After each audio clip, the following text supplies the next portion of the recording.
1940, Britain deploys over 10,000 anti-aircraft guns to defend against the Luftwaffe. 10,000 guns. Crews fire hundreds of thousands of shells into the night sky.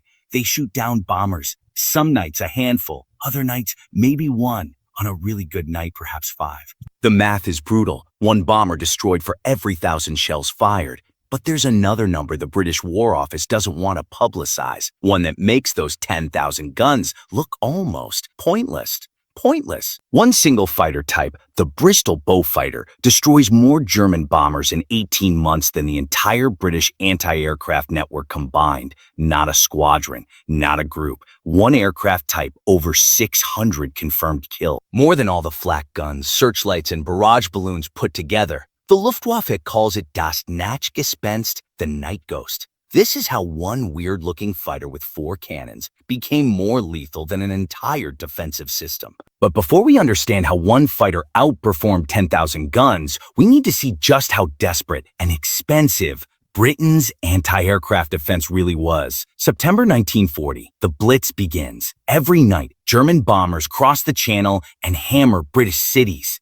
London, Coventry, Birmingham, Liverpool, all burning under waves of high explosives and incendiaries. Britain's response is massive. Anti-Aircraft Command deploys over 2,000 heavy guns around London alone. Another 8,000 scatter across industrial cities, ports, and airfields. Each gun requires a crew of 8 to 12 men. Each shell costs money Britain doesn't have. Each gun needs constant maintenance, ammunition supply, and replacement barrels worn out from firing. The results are disappointing. And on September 7, 1940, the first major night raid on London, over 300 Luftwaffe bombers attack. Anti-aircraft guns fire over 13,000 shells. They shoot down exactly 2 bombers. 2.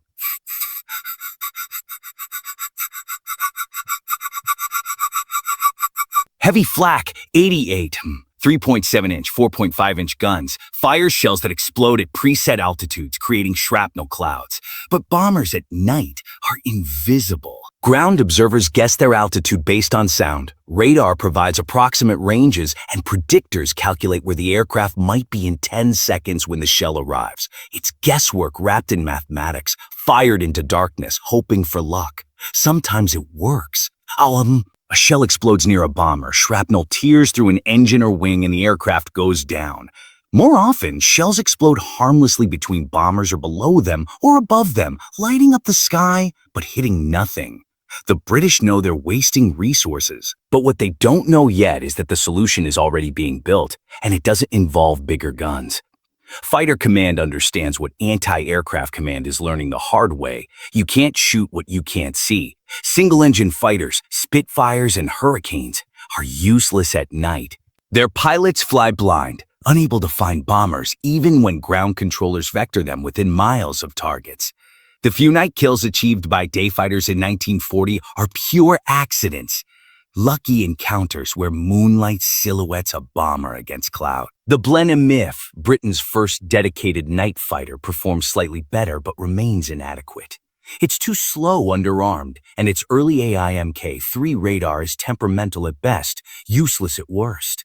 Then in September 1940, the Bristol Beaufighter enters service. It looks wrong. The fuselage is thick and slab-sided. The nose is blunt, almost stubby.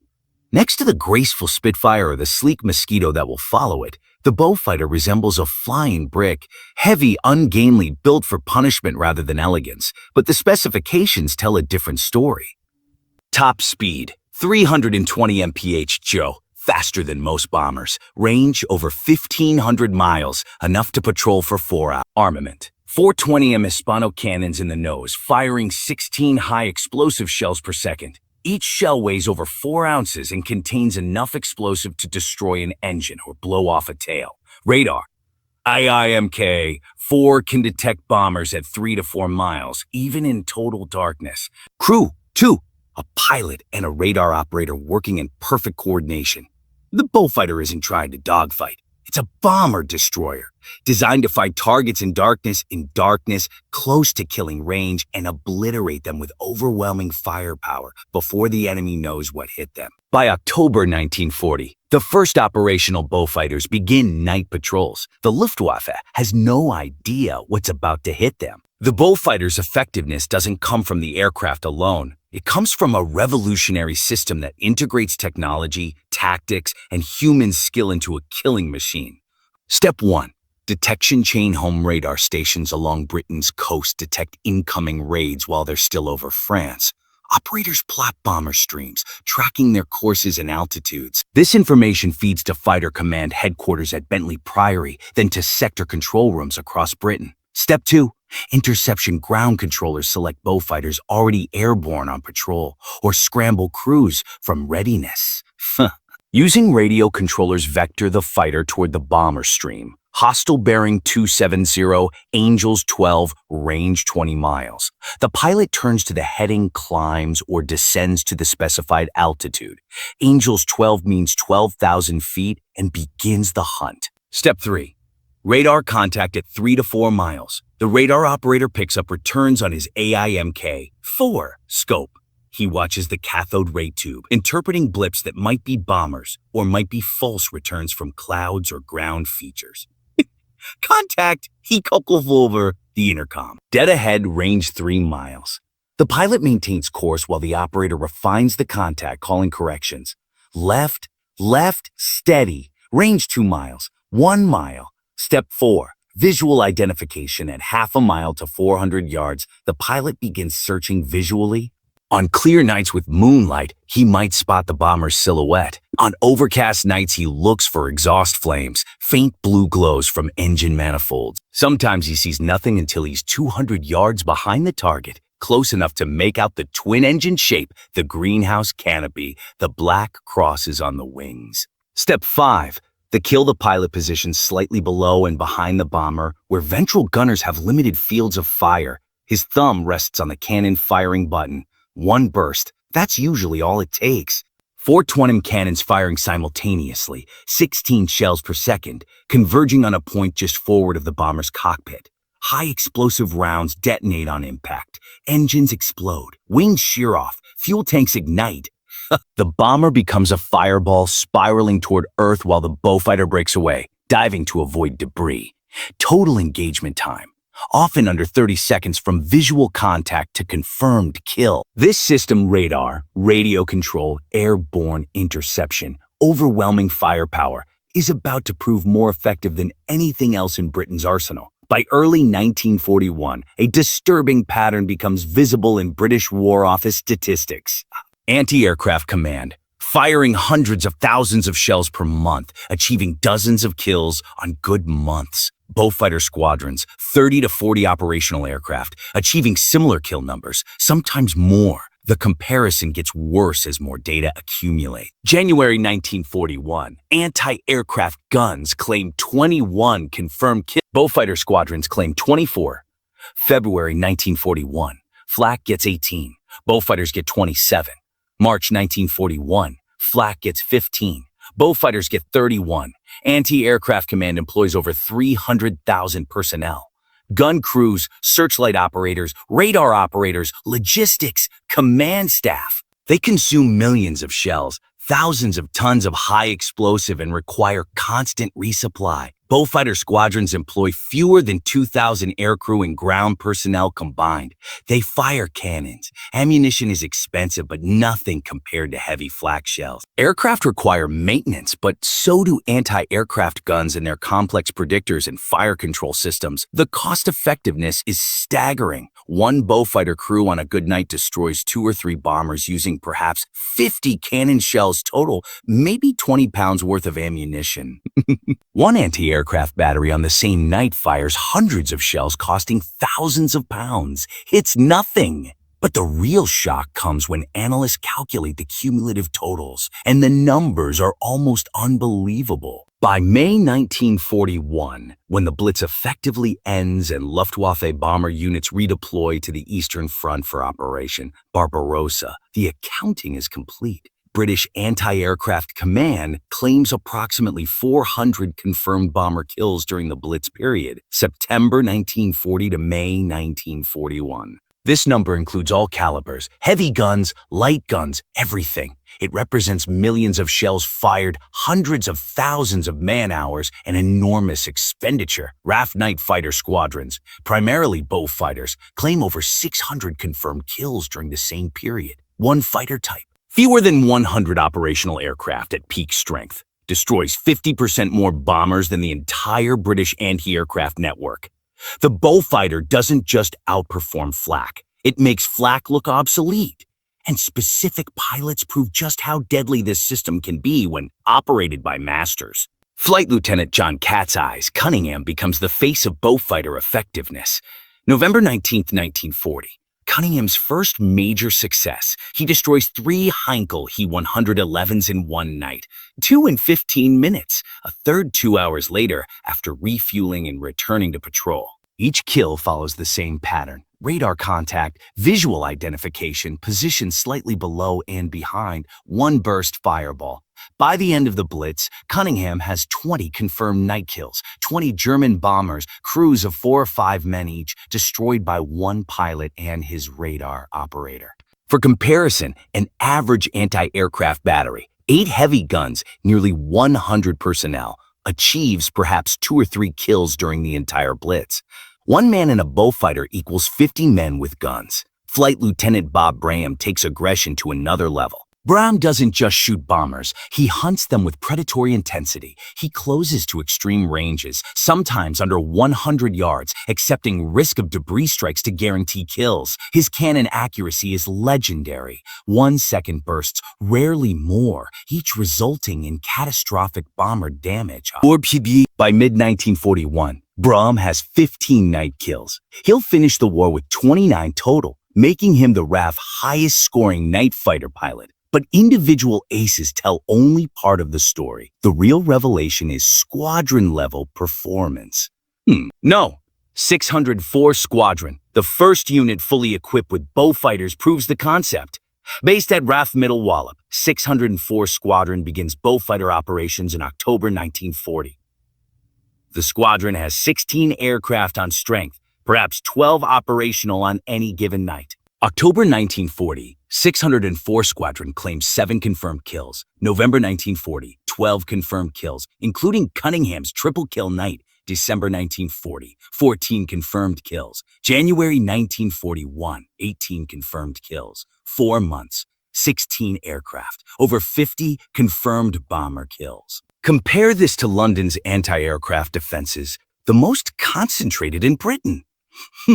London has over 2,000 heavy guns, 1,700 light guns, hundreds of searchlights, thousands of barrage balloons.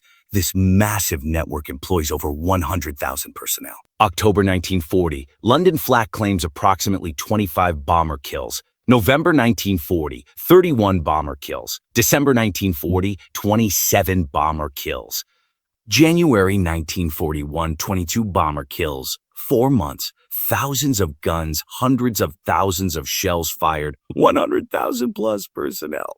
Approximately 105 confirmed kills, 604 Squadron, 16 aircraft, fewer than 200 personnel, achieves nearly half that total. The implications are staggering. If Britain had converted even a fraction of anti-aircraft resources into Bf fighter production, the Luftwaffe's night bomber force might have been destroyed entirely. But some nights demonstrate the Bf fighter's superiority so dramatically that even skeptics have to acknowledge reality. The night of January 16-17, 1941, the Luftwaffe launches one of its largest raids, over 100 bombers targeting London and industrial cities. Weather is marginal, scattered clouds, variable visibility, strong winds. Conditions that should favor bombers actually become their downfall. Bf fighter squadrons intercept the raid at multiple points. 604 Squadron alone claims 6 bombers, 25 Squadron claims 5, 29 Squadron claims 4. Other units add to the total. 15 German bombers destroyed by Bf fighters in one night. London's Flak, firing frantically, shells lighting up the sky like daytime, claims 4. One aircraft type, fewer than 30 aircraft airborne, destroys nearly 4 times as many bombers as thousands of anti-aircraft guns. The Luftwaffe bomber crews report aggressive fighter attacks and heavy losses in their debriefings. Some crews request transfers to daylight operations despite higher loss rates there. They'd rather face visible threats than invisible hunters emerging from darkness. The mathematics of destruction become undeniable by March 1941. Anti-aircraft command statistics show improvement over time as crews gain experience, radar improves, and predictors become more accurate. But the fundamental limitation remains. You're firing blind, hoping for proximity. Average shells per kill, anti-aircraft command. September 1940, 6,500 shells per kill. January 1941, 3,200 shells per kill. March 1941. 2,800 shells per kill, improving, but still absurdly expensive. Average ammunition per kill. Beaufighter squadrons. October 1940. 60 cannon shells per kill. January 1941. 40 cannon shells per kill. March 1941. 35 cannon shells per kill. A 20 Mispano shell costs approximately 0 pounds. 50. 40 shells equals 20 pounds per kill. A 3.7-inch anti-aircraft shell costs approximately 3 pounds. 3,000 shells equals 9,000 pounds per kill. One Beaufighter kill costs 0.2% as much as one Flak kill. But cost isn't even the most important factor. Time is. A Beaufighter destroys a bomber in seconds once visual contact is made. The bomber drops no bombs. The target area is undamaged. The crew is dead or captured. An anti-aircraft gun might shoot down a bomber, but usually after it's already dropped its bomb load. The damage is done. The mission is accomplished even if the aircraft doesn't make it home. Beaufighters prevent damage.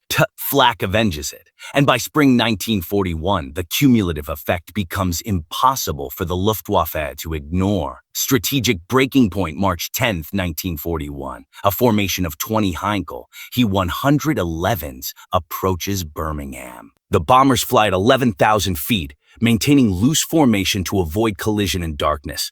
Crews are nervous. Losses have been climbing for months. Everyone knows someone who didn't come back, who vanished over England without even a radio distress call. At 21:15, the first bomber explodes. No warning, just a sudden fireball where Wilhelm Schneider's aircraft was 5 seconds ago. The formation scatters instinctively. At 21:17, a second bomber erupts in flames, both engines on fire, falling like a meteor. At 21:23, a third explodes.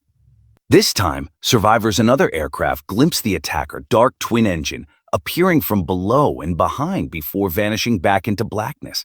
By 21:40, 5 bombers are gone. The remaining 15 jettison their bombs anywhere, fields, forests, empty moorland, and run for France at maximum speed. 0 bombs hit Birmingham's industrial targets. 0 strategic value achieved. 5 bombers lost. 5 crews, 25 men killed or captured, all to Beaufighters. Flak doesn't fire a shot. The bombers never reach the city. This scenario repeats itself night after night through March and April 1941. Luftwaffe bomber losses spike. Morale craters. Crews begin reporting equipment malfunctions to avoid missions. Some request transfers to other theaters, anywhere but Britain. By May 1941, when Hitler orders bomber units redeployed east for Operation Barbarossa, Luftwaffe strength in France has declined by over 30% through combat losses and damaged aircraft. The Blitz ends not because it succeeds, but because it becomes unsustainable. And one aircraft type, the Beaufighter, is the primary reason why. May 1941. The British War Office compiles final statistics. Anti-aircraft command. Personnel, 320,000 heavy guns deployed. 2,100 light guns deployed. 8,200 total shells fired.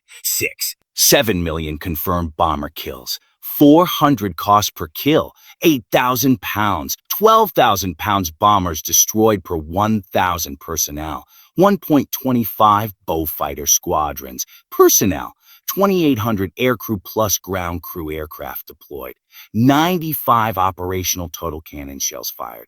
28. 0 confirmed bomber kills. 600 plus cost per kill. 20 pounds, 50 pounds bombers destroyed per 1,000 personnel. 214 Beaufighter crew is 170 times more effective than the equivalent manpower in anti-aircraft roles. The implications ripple through British military planning. Resources allocated to anti-aircraft expansion are redirected. Beaufighter production receives highest priority. Training schools for night fighter crews expand rapidly. By late 1941, Beaufighter strength doubles. New variants appear: torpedo bombers for coastal command, long-range fighters for the Mediterranean, ground attack versions for Burma. The basic design proves so effective that production continues through 1945, with nearly 6,000 aircraft built. The Beaufighter serves in every theater, from the frozen Arctic convoys to the Pacific Island campaigns. But the Blitz period, September 1940 to May 1941, remains its defining moment. In those 9 months, one aircraft type fundamentally changed night-air warfare. It proved that technology, properly applied, could overcome numerical superiority. It demonstrated that a few highly effective weapons often beat many mediocre ones. And it saved Britain from a bombing campaign that might otherwise have continued indefinitely. The Flak's perspective anti-aircraft command never gets the credit it deserves. Yes, Beaufighters destroyed more bombers, but Flak served other critical purposes. Flak forced bombers to fly higher, reducing accuracy. Bombardiers aiming through flak bursts scattered their loads, hitting residential areas instead of factories. Flak forced bombers to take evasive action, breaking formations and disrupting coordinated attacks. Flak boosted civilian morale. People in shelters heard the guns firing, saw searchlights sweeping the sky, and felt that someone was fighting back even when bombs still fell. Flak was always there. Beaufighters depended on weather, radar serviceability, crew availability. Flak guns fired every night, regardless of conditions. But none of this changes the fundamental arithmetic. Given limited resources, steel, explosives, trained personnel, Britain got far more defensive value from Beaufighters than from anti-aircraft guns. If the question is pure effectiveness, one fighter type versus an entire Flak network, the fighter wins decisively. The legacy the Beaufighters' lesson echoes through military history. Technology matters more than numbers. 10,000 guns couldn't match 100 aircraft with radar and cannons. Training matters more than equipment. Skilled crews flying mediocre aircraft outperform mediocre crews in excellent aircraft. Systems matter more than individual components. The Beaufighter succeeded because of integrated radar, ground control, tactics, and firepower, not just the aircraft itself. Germany learned this lesson the hard way. By 1943, Luftwaffe night fighters using similar tactics devastated RAF bomber command, inflicting losses that nearly forced Churchill to halt the strategic bombing campaign.